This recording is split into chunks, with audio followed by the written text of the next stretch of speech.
Just wanted to make a few comments about the usage of the trauma card in Chabad and other circles. Various speakers who I respect and who are doing tremendous for Chabad and Yiddishkeit have recently been using this trauma card.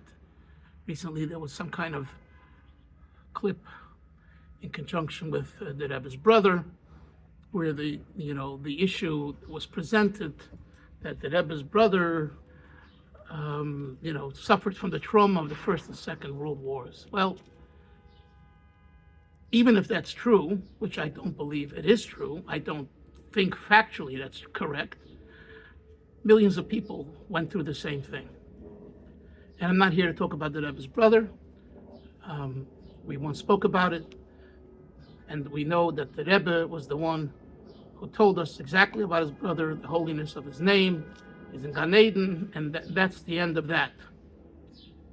However,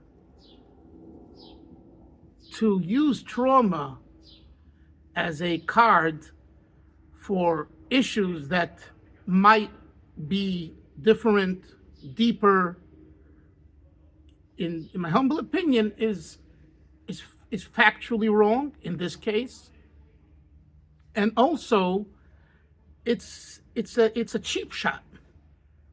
It's a fabrication, and I'm not here to say that the speaker who said this is fabricating, is making up things, but I am saying that the overall noisa, the overall topic of using the trauma card for issues that we have today is a cheap shot. Why? Because, of course, there is real trauma that people experience. No one denies that. But by and large, that's not what's taking place. What is taking place is a whole other discussion. And I'm not the world's opinion maker and sayer. I can have my personal opinion, you can have yours. But if you study people and communities and times and periods, you see that it's not just the time period in which we live in. That's also part of it, but really it's about the person themselves. It's about their parents. It's about their community. It's about their teachers, and ultimately it's about themselves.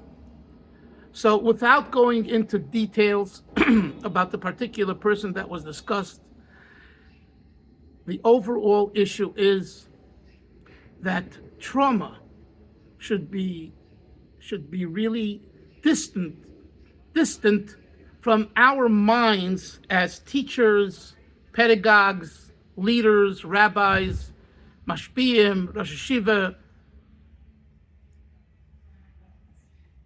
because that's not the issue. The issue is, who is the person? Where does he come from? Who are his parents? I'll just give you an example. I wrote a book called The Real Shloima. Read the book, and you'll see how I tackled Reb Shloima Carlebach. Okay? I can't give it to you in 1 foot now, but trauma. But trauma, yeah. He had this, he had that. I'm not going to go into it now. I'm not going to go into that. But ultimately, it was about Reb Shloima. Reb Shloima was Reb Shloima with everything that comes along with it. So I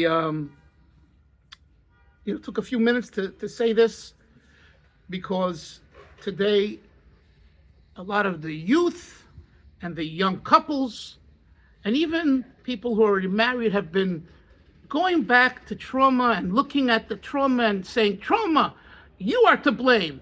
And I have childhood trauma, and I have this and I have that. I have trauma too.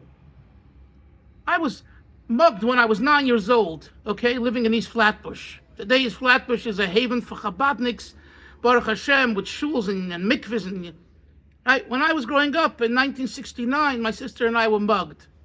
I walked around with trauma and scared.